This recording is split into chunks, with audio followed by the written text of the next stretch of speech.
What happens to our TMD patients when conservative care fails? Like, you've done your patient education, you've given them the best occlusal appliance, you've worked alongside your TMJ physiotherapist, you've been through exercises, and you've even counseled them about the importance of recognizing awake bruxism, which is a huge player.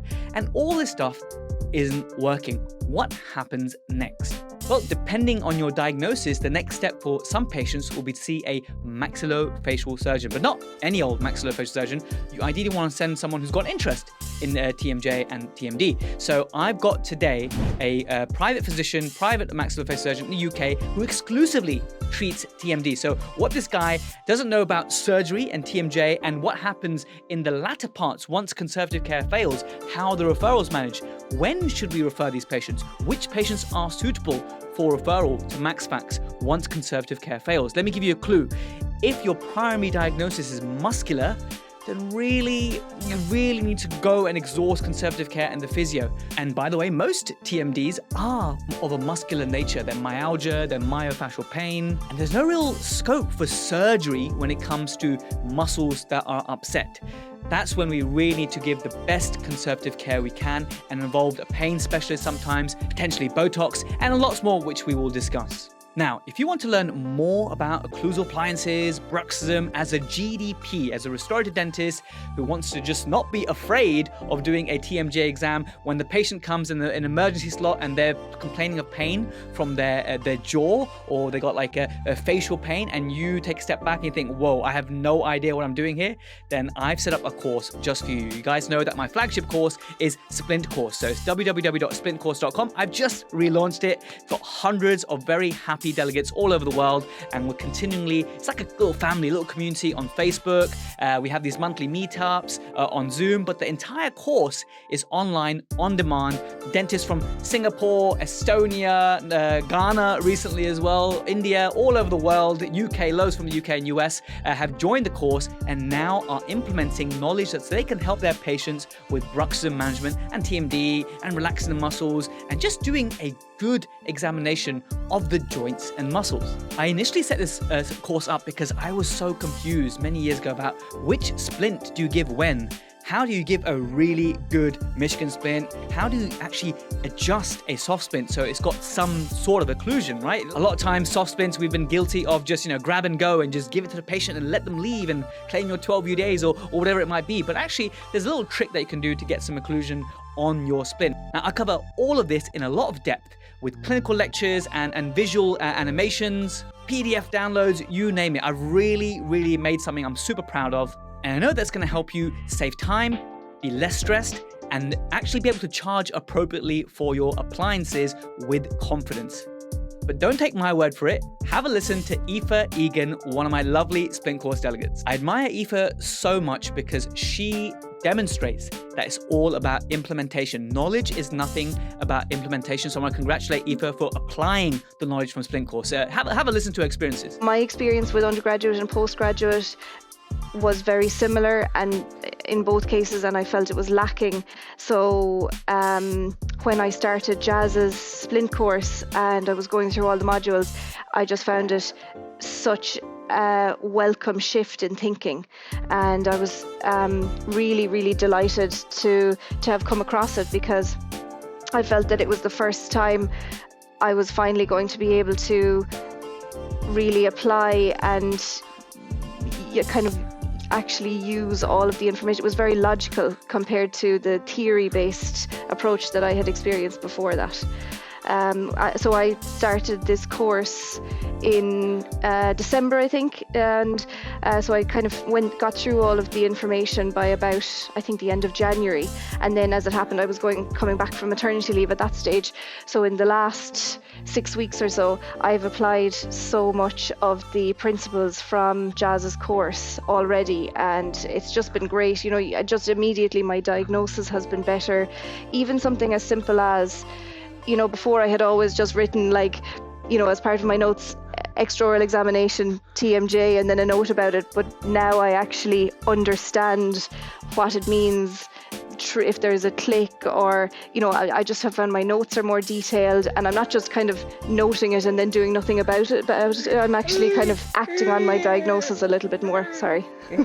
All right. I just hope Jazz hears this now. Ladies, I heard you loud and clear. I love to hear that. That's fantastic. Thank you so much, Aoife. Now, the biggest excuse I hear from colleagues, they message me and tell me all the time, Jazz, I'd love to do your course, but I don't have the time. I can't find time in my busy life to sit in front of a laptop and watch these videos. As fascinating and engaging as you make it, Jazz, I don't have the time. But you've made the time to listen to this podcast. And I realized this afterwards when some of my delegates were not making as much progress. I want you to do well. I want you to make progress. So then I decided to make the course as a podcast as well, because I know a lot of people can, while they're commuting, make time for education. And therefore, now a new feature of the course is that you can download the MP3s of the modules and listen while you drive or on the train or chopping your onions or whatever. And you gain most of the knowledge like that. You reference it with some of the videos. You have the course ebook and all the PDF forms, and gives you a new way of learning through the medium of podcast. So if that's right up your street, head on over to SplintCourse.com and enroll today. Before we join Professor Andrew Sidebottom, the maxillofacial surgeon we're talking to today, I've got your protrusive dental pearl. And this is a video I posted on the protrusive dental community. So if you're not part of the protrusive dental community on Facebook, search it up, join. It's a lovely little community, very helpful. I'm proud of it. One of my colleagues, Maria, posted a case whereby she gave full coverage appliance, upper and lower, full coverage, like a retainer and a full coverage upper appliance to a patient, and she developed an anterior open bite. And so this happens, right? So it's not just the small appliances and over eruption and that kind of stuff, and I've talked about it before, but the patient now has an AOB. So inspired by that problem, I saw it as an opportunity to make an educational video. It's an 8-minute video I made to walk you through with a patient, live patient there, exactly how to screen which patients are at risk for getting a bite change or an AOB after an occlusal appliance, and how you can minimize that risk. So it's a free 8-minute video you can watch. I've pinned it to the top as like a featured content on the protrusive dental community, so you can check that out as your protrusive dental pearl. Otherwise, I hope you enjoyed this podcast, and I'll catch you in the outro. Professor Andrew Sidebottom, welcome to the Protrusive Dental Podcast. How are you?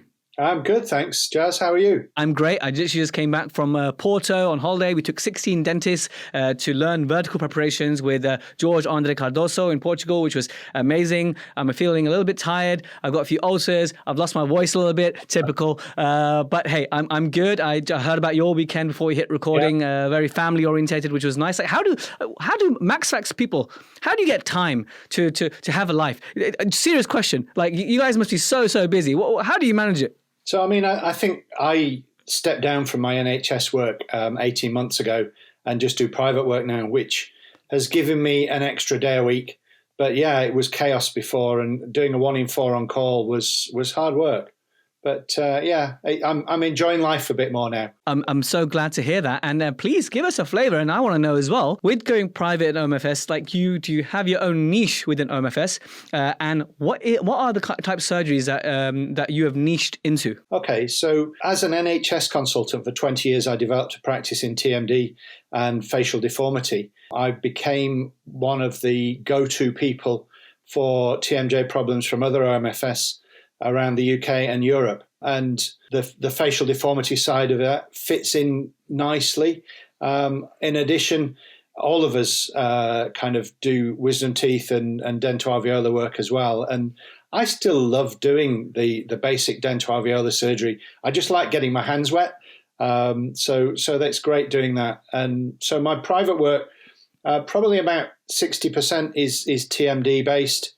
And then 40% is general MaxFac and facial cosmetic surgery. I'm so excited to have the chat. Now that you told me the background in terms of how much work you do with TMD, it's right up my street. I'm sure I'm going to learn so much from you, and we are all asked. You've got a platform of GDPs here all over the world who tend to listen to protrusive dental podcasts because they're a little bit geeky. They want a little bit more. They like the nitty-gritty details, and they have an interest in some way in occlusion or TMD, or that's why they started listening to it. That's why they clicked on to this episode.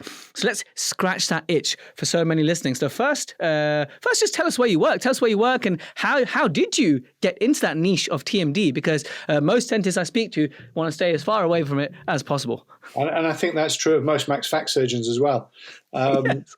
How did I get into it? I kind of got into it almost not quite by default, but at dental school, I went to a very interesting lecture by a chap called Richard Juniper, who at the time was a consultant in Oxford and specialised in TMJ. And I was really intrigued by his kind of anatomical understanding of how the joint works and the relationship of the lateral pterygoid to the disc and the head of the condyle. And then went off to do my SHO jobs, ended up in Birmingham with a chap called Bernie Speculand, who was one of the first guys in the UK doing TMJ replacement and TMJ surgeries. Liverpool, as a senior SHO, none of the consultants was interested in TMD.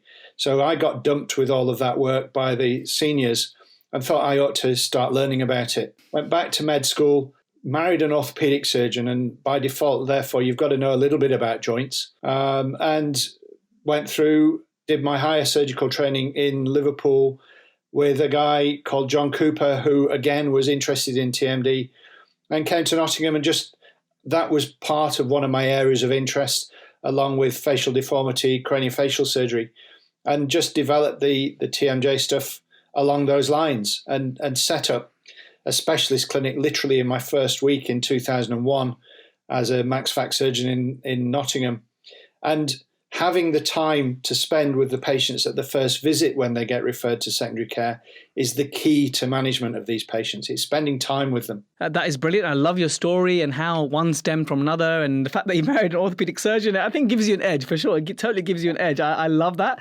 The kind of themes we're exploring today, if we were to achieve two things from this episode, is one, to gain an insight of what happens when us dentists have really exhausted conservative care and they come to you, and what are the types of diagnoses that lend themselves to a better prognosis? What kind of surgeries do you do? I mean, in this short time, we can only cover so much. I know you're coming to visit us on the live Splint course, which I'm really excited for you to meet the delegates who have taken a real interest in the conservative management TMD. So really excited to see you in May and June for that.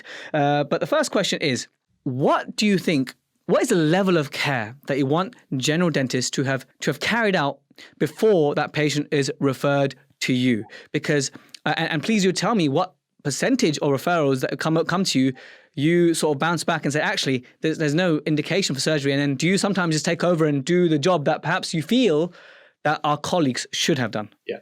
So one of my roles at the moment is as the East Midlands advisor for NHS England, oral surgery. So I'm the MCN lead for oral surgery. And one of the things that we've done is send out a missive to all the dentists in the region about what they should be doing for patients in primary care for the initial management of TMD.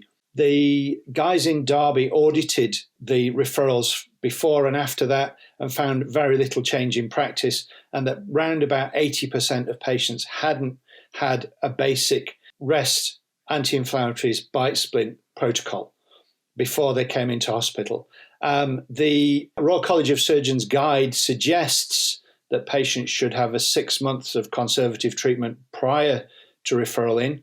I don't agree with that. I think that misses some of the patients that will benefit from early surgery, particularly younger patients with an acute severe restriction of opening. So I think a basic rest, anti-inflammatories, reassurance that the majority of patients, even that we see in secondary care, don't go on to need surgery, and reassurance that clicking is something which about a third of the population have anyway, and most people with clicking don't get problems, so don't worry about the noises that are coming from your joint.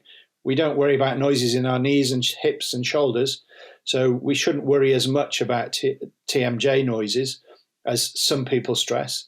And basically to just give that reassurance that the biggest thing I would advise everyone not to say is never tell a patient they've got arthritis.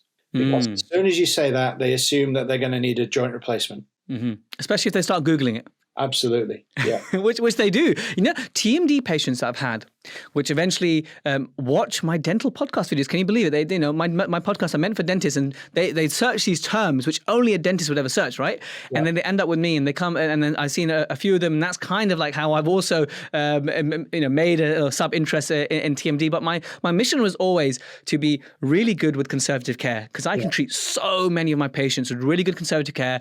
And one thing maybe we'll touch on is giving an occlusal appliance with intent based on diagnosis, and with that comes, one important consideration that yes, you shouldn't say arthritis and stuff to a patient because they're worried, but loads of these patients, their diagnosis is in the muscular region. Yeah. And correct me if I'm wrong, but they don't. There's going to be no indication for surgery for something that's muscular and that needs rest. So just please expand on what percentage of referrals that you get are perhaps muscular and they're not, osteoarthritic or intracapsular, that you feel as though, hang on a minute, we need to just go back and break things down, go back to basics and apply conservative care. Yeah. So I think understanding TMD is about understanding that it's a spectrum of care from joint-related right down to muscular-related. And patients are somewhere in the middle of that. Probably about 90% of the patients I see are down at that muscular end, as you say. So of the patients that get referred to us in secondary care, around about the easiest thing to think of with TMD management in secondary care, which I tell all my trainees, is it's an 80% disease. So 80% of the patients we see in secondary care get better with conservative measures. 80% of patients who go on to have arthroscopy get better with that. Of those 80%, 10% don't need further intervention despite not getting better with arthroscopy because it becomes very clear that they haven't got a joint-related pathology. Of the remaining 10% that go on to open surgery, 80% of those get better. And of those that don't, when they've got significant pathology in the joint that go on to joint replacement, you look at that, and of those 100 patients who have come in initially to secondary care, probably one will go on to open surgery and about 0.1 will go on to need a joint replacement. So very few. So as a surgeon, max fac surgeons aren't interested in it because you don't operate on the majority of your patients. That's an interesting take, actually. If it was more surgical-led, maybe Max Facs would have more of an interest in it. But, we agree that there's so much general dentists can do with good conservative care, perhaps teaming up with a local physiotherapist and following a hierarchy of things. We're both well acquainted with Karina Panchal, who again will also be there in the dates in May and June on the live version. So it will be great to actually put our heads together and see how can we help our GDPs give better conservative care. And that's essentially what it's about. And with that, Prof, I want you to say, there's a rule that one of my mentors taught me, PDQ.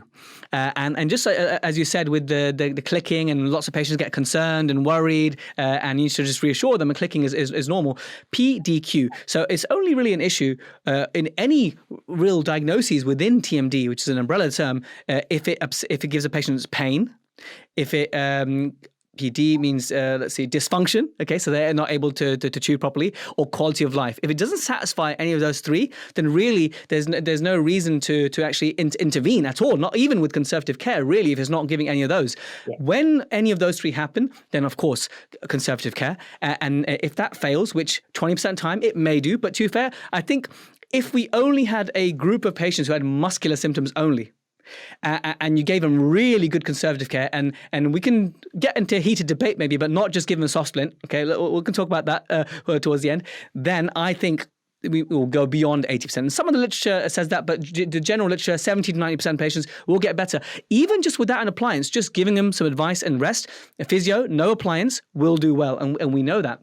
What are the kind of cases that you think dentists should, and it's really interesting you mentioned, should be referring to you without conservative care first, because you feel as though, okay, this patient is just going to be worse off in 6 months with conservative care, and they actually need early surgical intervention. Can you describe those type of cases? Yeah. So the diagnoses. So it's a term that I'd be amazed if any of your listeners come across, which is called anchored disc phenomenon. And basically what that is with repeated compression of the joint, and one of the things that we're increasingly aware of is that TMD is related to repeated compression, microtrauma of the joint from clenching or grinding, usually clenching rather than grinding. And to put it in a simple term, they squeeze out the fluid of the joint. So if you wash out the engine oil, the engine seizes. And what happens with the joint is that you lose the glide component. So your initial rotation of about 2.5 centimeters in the lower joint space continues. The upper joint space loses its viscosity, it loses its lubrication and sticks. And so the disc is stuck against the fossa. You don't get the glide, so they stick at round about 25 millimeters. And anyone with that onset suddenly, so they're getting on fine, suddenly they come in, I can only open my mouth 2 fingers or less, needs urgent referral, because those are the ones that do extremely well with an early washout, an early arthrocentesis, and do extremely badly if you delay and delay and delay. So those patients who are delayed beyond 1 year, their outcomes are about 50% success, whereas those that are treated within 3 months, you're looking at about 95% success. Wow. Wow. I mean, and these patients are different from that patient in their 40s or 50s who's always had clicking, and then sometimes they get the lock, which they can fix, and then eventually they get down to 2 fingers. And we suspect a disc displacement without reduction. So the disc is not able to come back on the condyle. The condyle cannot translate as well. And that's a different beast to the kind where they get, like you described, more sudden. And that makes sense. Now, when it comes to patients who have intracapsular disorders and they have that disc displacement, so the locked jaw, the closed lock, and the jaw deviates to or deflects to one side even, and they cannot open, they're in pain, acute pain.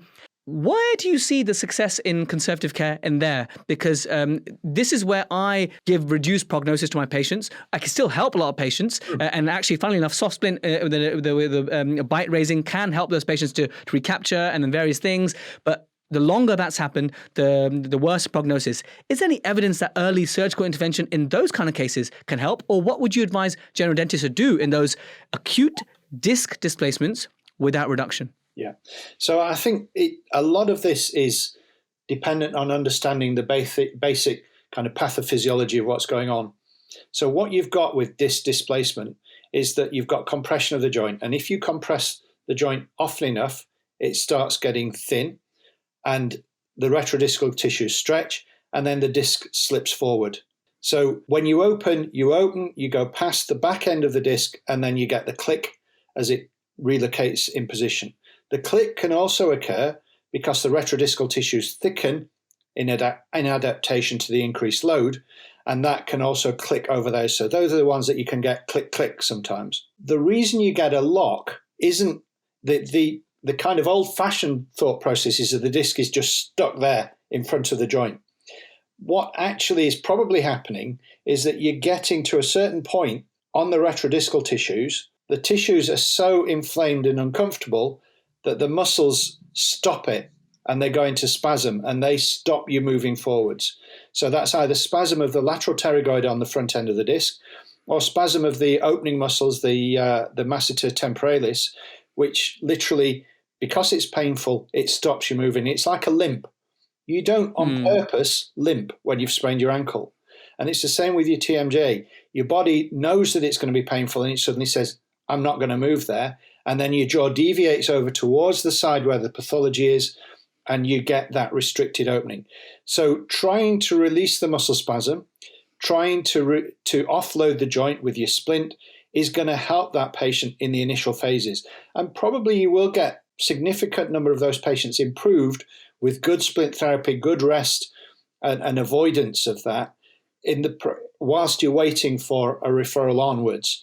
But yeah, don't hesitate to get the splint in there and kind of offload the joint, really. Do you think that kind of patient should be also going down the conservative care for 6 months before referring to someone like you, perhaps? Or is that warrant a referral to you to start also being involved in that patient's care? So I think the problem you've got in MaxFac is that there's only about a dozen of me around the country. And there are about 300 odd maxillofacial surgeons who aren't comfortable providing early arthroscopy arthrocentesis. And therefore, what will happen is that they'll get referred in. The patient will be seen by often a junior member of staff who will say, oh, yeah, these need conservative treatment. Oh, well, they've been having conservative treatment. Oh, let's give it a bit longer. And they get delayed in the system. So it's about knowing who to work with as much as how to get that process going. And, you know, I'm not being demeaning to my colleagues. Some of them are brilliant cancer surgeons and what have you, and I wouldn't want to touch that side of things.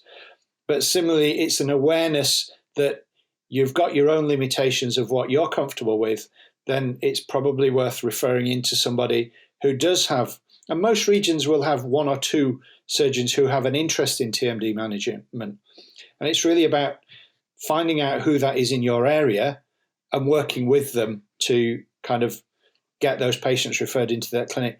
At the moment in the NHS, it's a disaster regardless, because I don't know what it's like for you guys down there, but at the moment for a routine referral in East Midlands, it's like 40 weeks wait. Something similar. TMD will be a routine referral. So, you know, you'll have a 40-week wait. And by that stage, they've missed the boat. Agreed. And this, yeah, like I said, similar here. And just on the idea of finding someone who's local to you who can assist you as a general dentist with those complex intracapsular lock that's acute. But I think we still need to apply conservative care. That might be just a little bit different. And we'll talk about that when you come to the live courses, obviously. And that may help patients a lot while they wait, especially if you get that lateral pterygoid to calm down. If you get that lateral pterygoid to calm down, a lot of those cases will get better. And just like you said at the beginning, everything's a spectrum. There's no purely intracapsular, it's probably less purely intracapsular. There's always a degree of muscular involvement as well. And one of my favorite analogies for the relationship between the condyle and the disc is that the disc is like a bar of soap, and with the compression, that bar of soap can slip. And obviously, that's a very simplified way of thinking about it. There's lots more anatomical changes that can happen. But essentially, yes, when someone gets restricted opening and you suspect a disc displacement without reduction, my inkling is to help out, but I'm also thinking about imaging. So let's talk a little bit about imaging of those patients who either conservative care has failed, good conservative care has failed, or they have disc displacement without reduction. Before even surgery, what kind of imaging are you providing for these patients? So I'm probably a little controversial in my views on imaging. I very rarely will get an MRI. The reason being that the MRI scanners we have in this country, first of all, the majority are 1.5 Tesla. And so the views aren't that great. The radiologists are few and far between who are good at interpreting them. And when you look at the best series in the world, you know, from the likes of the 9th People's Hospital, Qi Yang's unit in China, even there, the accuracy of diagnosing a disc tear is about 50%. And so if you base your surgical intervention on your MRI, 50% of the time you're going to be wrong. An audit that we've done, and Nad Saeed has similarly done a similar audit in Oxford, and colleagues in America have audited their practice. When you do an arthroscopy and you find a disc tear, a lot of colleagues would say, oh, you need to take the disc out. My feeling is, and based on an audit of 115 patients that we've presented but haven't published yet, 50% of them get better with a disc tear. And that's mid-zone disc tear, which can't heal itself because it's avascular. So if you then said, okay, well, I'm going to base a surgical discectomy on an MRI scan, 50% of the time it's got the diagnosis wrong, and 50% of the time you'd have got better with just an arthroscopy. So, you know, 75% of your patients, you've taken a disc out unnecessarily. And that sort of data correlates with a couple of studies in the literature from Sweden. A chap called Anders Holmlund did a lot of work on discectomy and found that following arthroscopy, if you did a discectomy, about 50% of patients got better. Whereas if you didn't do a discectomy, if you didn't do arthroscopy, 80%, 85% of patients get better with a discectomy. So that means 35% of patients probably would have got better with arthroscopy alone. So it kind of correlates with all that. So, you know, that's why I'm not a huge believer in MRI. MRI, in theory, if you take a good history and do a good clinical examination, The MRI will only confirm what you clinically know. I'm glad we're on the same viewpoint, actually, because I find as a GDP who's got an interest in this, difficult for my patients to accept having an MRI and going to London to have it. There's a few people I know who do it, but they're few and far between. And a lot of time with my history and knowledge of anatomy, you can suss out the diagnosis. So I agree with you on that. I'm sure there'll be times where something's just not quite right, and you would need to take some form of imaging. I recently had one of my delegates on SplintCourse in our Facebook group.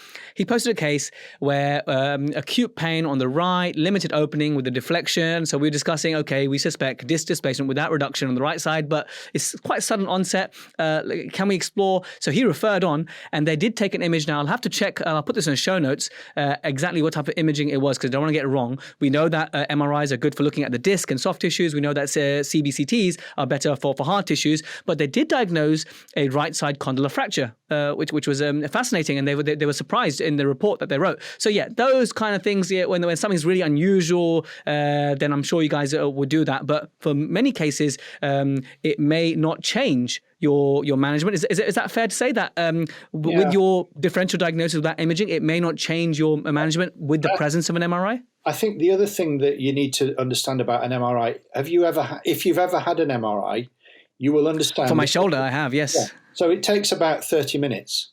Yeah. How do you lie still for 30 minutes with your jaw? And then you're trying to open a jaw into a bite block, which is an unnatural movement. You're not going to move past a point that might be painful. So if you had a painful click, you're going to stop before you get the pain, because you're not going to hold your mouth for 3 minutes with that pain in that painful position. So you will often get an overdiagnosis of limited disc reduction from the MRI, not because the radiologist has got it wrong, but because of the unnatural surroundings that you have with an MRI. And everyone that says, oh, well, you get a dynamic MRI. A dynamic MRI doesn't show a joint moving like that. It shows a joint in that position for 3 minutes, then that position for 3 minutes, then that position for 3 minutes. And then they combine it to make it look as though it's moving. And even with that, it's not natural. So you've got to take your clinical diagnosis, your clinical diagnostic skills to the level that you're thinking, okay, what's going on inside that joint? And you've got it in your brain, what movements are happening. And then you can use your MRI to confirm that. So one classic, I remember, I got asked to go over and treat a Saudi in Saudi Arabia. And this girl was the daughter of the hospital owner, multi-billionaire. And the MRI showed an anchored disc. The MRI showed a disc displacement without reduction. And they said, oh, I think she needs a discectomy. And they'd had various people say that. I said, okay, well, no, we're going to do an arthroscopy. So I did an arthroscopy. On table, mouth opening went from 20 to 44 millimeters. Post-op, 3 months, mouth opening 44 millimeters, pain-free, disc relocated on the MRI. That's an anchored disc phenomenon.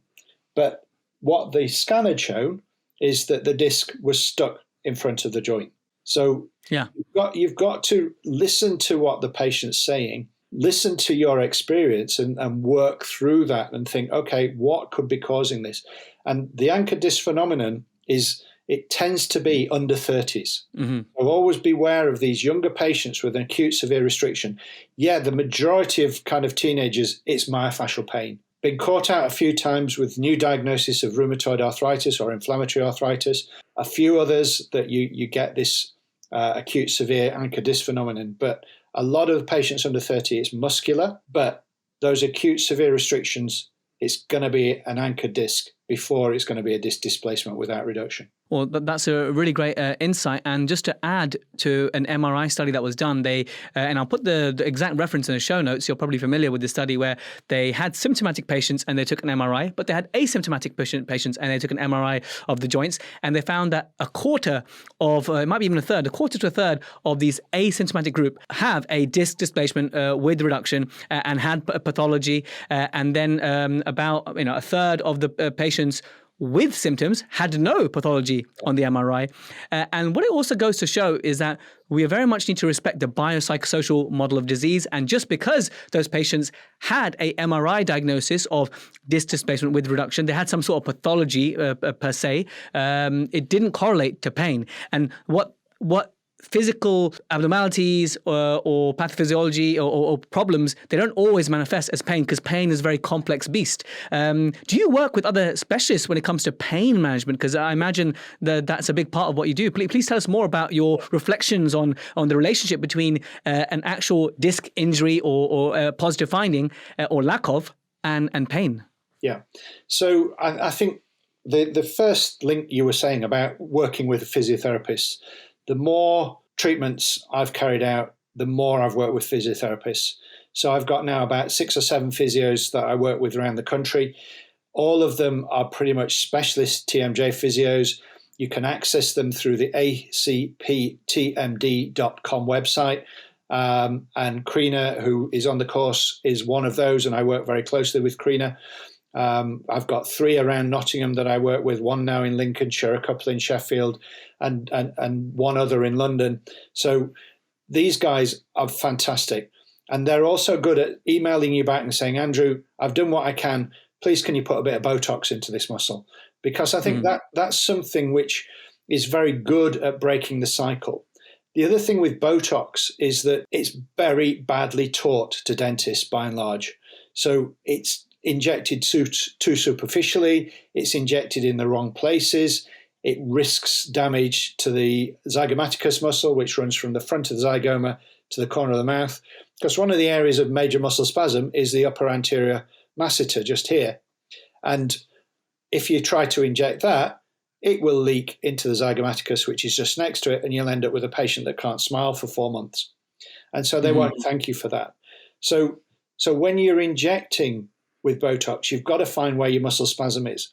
And what I say to all of my juniors is, muscle spasm, teaching patients where muscle spasm is, you get them to feel the muscle firmly. And if they can feel a speed bump, they go over the muscle spasm and it's uncomfortable. And that is one of the keys to where the physio works, is massaging that area of speed bump and running your finger over that speed bump for a minute 4 times a day. It stretches the muscle. It helps to improve the blood supply, and it releases endorphins so that they get pain relief. Similarly, you look at muscle relaxant medications, low-dose tricyclic meds, which a number of my colleagues are very quick to jump patients onto those meds. I think you've got to look at less invasive ways of doing it first. They are quite difficult drugs to manage. And if you're not used to using them, then really they should be managed by either the GP, who are quite used to using them for a lot of things now, or a pain specialist. And I will try either low-dose amitriptyline, nortriptyline, or gabapentin, pregabalin. And if those aren't working at that stage, I send them to my pain management team. And I have about 3 pain management consultants that I work with that are very used to what I do. And similarly, they bounce patients back and say, Andy, could you put some Botox in this patient? I think that will help, in addition to what we're doing in the medical management side of things. I think it's very easy to just fob patients off with muscle relaxant meds when actually they need a more holistic approach to management. And with your pain management team, as well as cognitive behavioral therapy, what other modes of sort of intervention are available from the pain management side? So I think you've got to consider with these patients, in a lot of my lectures, I draw 3 circles interlinked.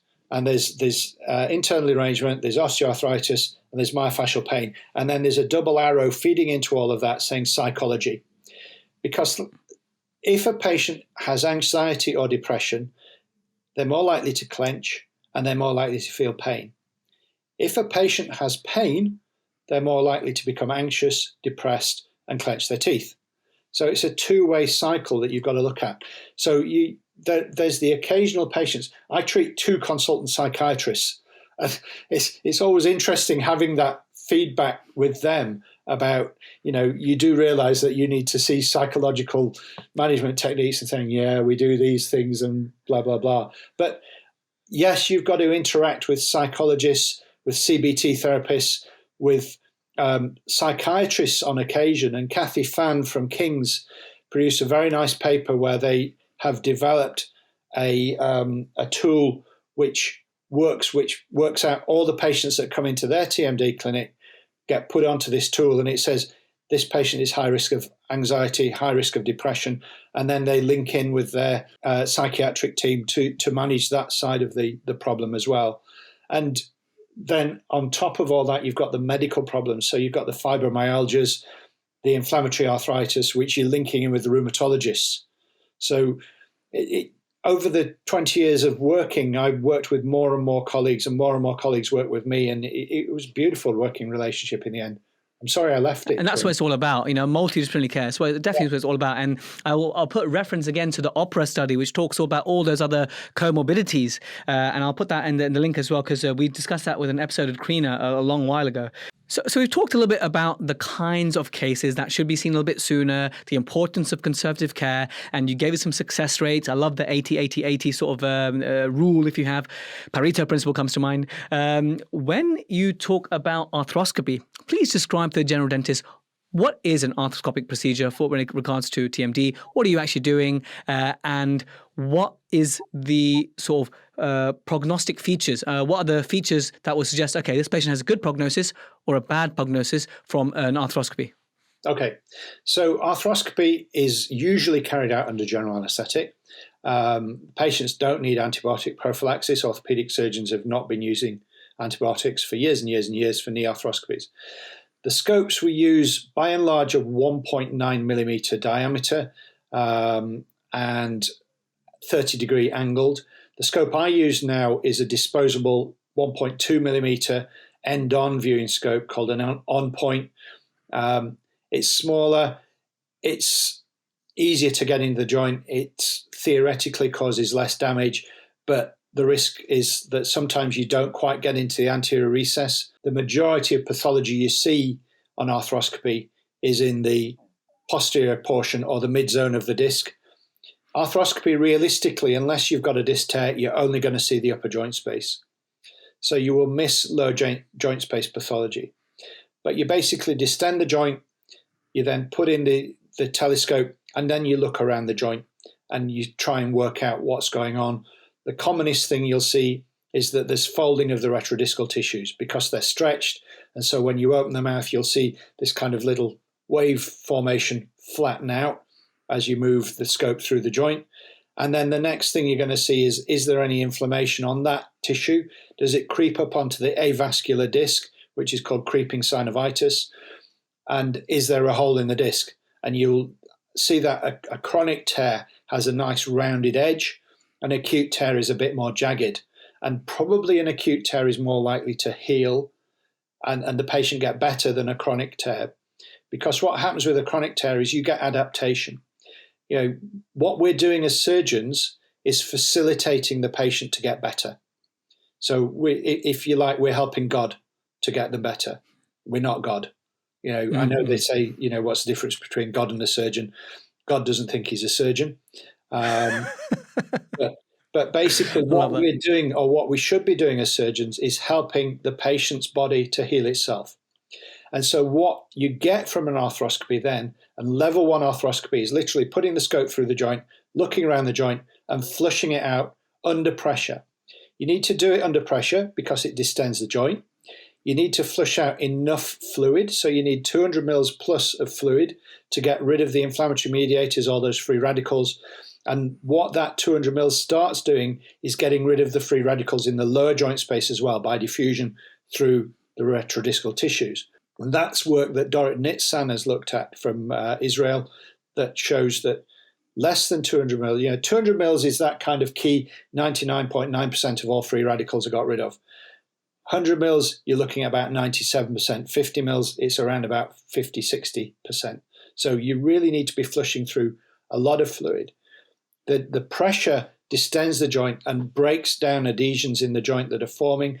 And it also, what you see with an anchored disc is like little fibrillations where the joint surfaces have been stuck together and then pulled apart. And the way you can imagine that is if you put two surfaces of glass together with a thin layer of fluid and then you pull it apart, you can see those little strands forming. So that's what you would see with an anchored disc phenomenon. Level 2 arthroscopy, and there's realistically only one person in the UK that does this frequently, is putting a separate scope in and taking biopsies and freeing up tissues. Level 3 is putting 3 bits in and hoiking the disc back. Now, state that there is no good evidence that level 2 and level 3 give an added advantage over level 1 is categorically in the literature. There is no evidence that added procedures arthroscopically give any advantage. There is likewise no evidence that open disc plication, pulling the disc back into position, gives a long-term relief of symptoms over and above dealing with any other pathology in the joint. So disc plication in the 70s and 80s was a common procedure. What happened was that 5-6 years later, the patient got clicking again. You did another disc plication.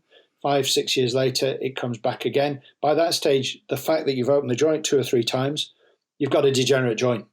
And so disc plication went out largely as a procedure through the 90s. There's still people who will do it regularly and state they get good outcomes from it. My own view is that I do it probably about 5% of my cases, I'll do a disc plication. This is with open surgery. Of those, only about 50% of them get better. Whereas everything else I do, which is deal with, if there's damage to the eminence, if there's damage to the disc, if there's damage to the condyle, I'll deal with all of those at the same time. My success rate with doing that is 80%, bizarrely. As opposed to if you just do an eminectomy, your success rate's about 60%. If you just do a discectomy, your success rate's about 60%. So if you address all the pathology in the joint with open surgery, then you'll get a better success rate. But if you do a disc plication, you probably won't. And it possibly is because you've got the diagnosis wrong.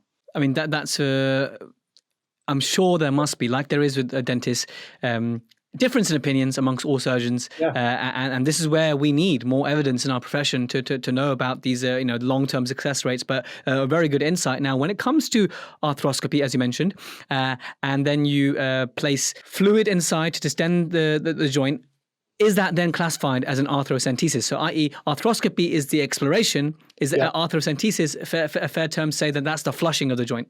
Yeah, so arthrocentesis, by definition, is putting 2 needles into a joint, and that can be 1 needle with 2 lumens, but 2 needles into a joint and flushing the joint through under pressure with a volume of fluid.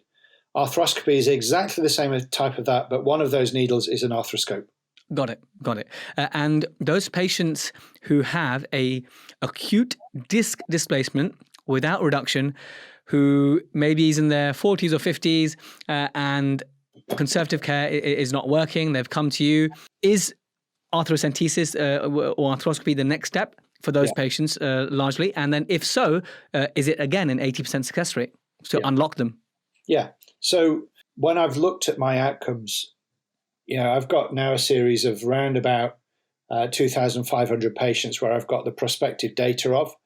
And even when you look at that group and you classify them according to Wilks stage, and Wilks is still it's the only classification system we have, but it's controversial.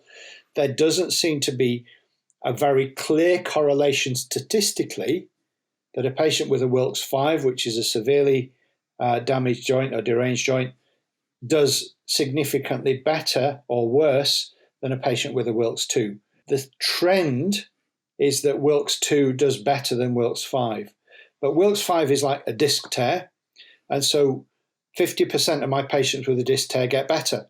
Whereas if they don't have a disc tear, and this is again a study which we've looked at 596 arthroscopies, the risk of or the success if you've got disc pathology means that about 9% went on to needing open surgery, whereas if there was no disc pathology, it's about 2%. That I'm gonna have to boil that down again and look at all these percentages because they're very fascinating. Because essentially it's about helping our patients, and I think the first port of call is to get them the right help with you or someone who's experienced with that, and then these micro sort of diagnoses that are made with surgical interventions. It's about getting the right treatment, because I'm sure, like you said, every surgery is unique that you do, and every patient is unique, and you'll not just do one thing, you'll address all the things in there. That's why I was thinking in my head, okay, these percentages as a general dentist. I mean, if you don't mind me asking, and this could be off the record if you want me to, as and when we send patients to colleagues like yourselves who are very experienced in this, and this is exactly what we want. I think we want to be able to send, in my group of hundreds of delegates, right, we are desperate for people who can help with this at the next level when conservative care has failed, because my group of dentists are really good at conservative care. So I'm actually really glad to have found you as someone to recommend who has experience in this. What are the kind of things that we say to our patients in terms of budgeting and fees? Because, this is something that, with NHS is massive waiting lists and whatnot, and you don't know who you're going to get. I'd love for them to be seen by you for my more complex cases who conservative care has failed.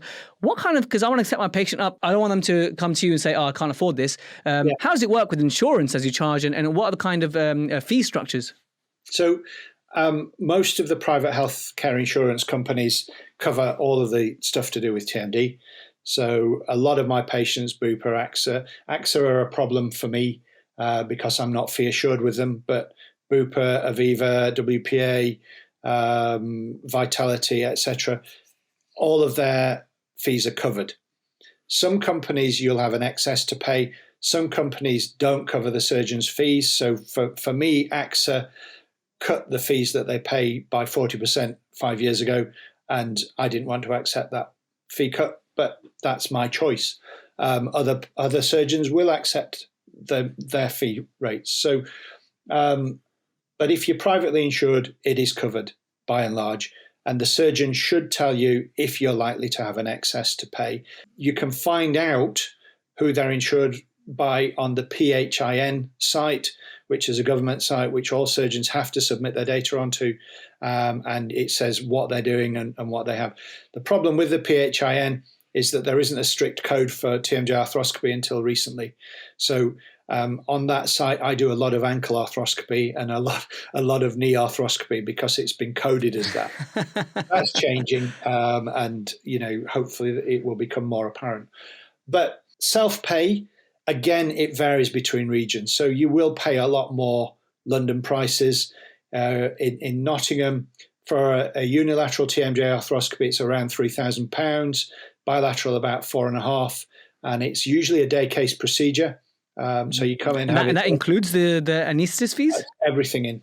That's pretty good. I think that's pretty good. I'm sure the figures are much meatier in Australia and the States. Yeah, they are. Yeah. Okay. That's a really good insight to have, because sometimes patients are uninsured. To give them a ballpark figure, that's really useful, Prof. Thank you so much for that. And the consultation fees will be on the PHIN site as well. Of course. So you'll know that, Mr. Sidebottom charges £200 for his consultation, or Mr. Evans charges £250 for his consultation, and whatever. Got it. And then that's really useful information for us general dentists listening to this. Last thing to ask you generally is, obviously I'm really looking forward to meeting you in the flesh in May and June, to do the live lectures, and you get to meet the delegates who are passionate about treating their TMD patients in general practice with good conservative care, and maybe even slowly inching with more complex intracapsular cases as they develop the practice, which would be a great help to you. I'm sure you're desperate for dentists who are good at providing conservative care. So look forward to meeting you live and geeking out all about that. And you get to see what we teach the dentists as well. What is the main message you want to send out to general dentists, all general dentists, when it comes to the successful management of temporomandibular disorders? Okay. Without swearing, don't believe a lot of the BS that there is in the internet.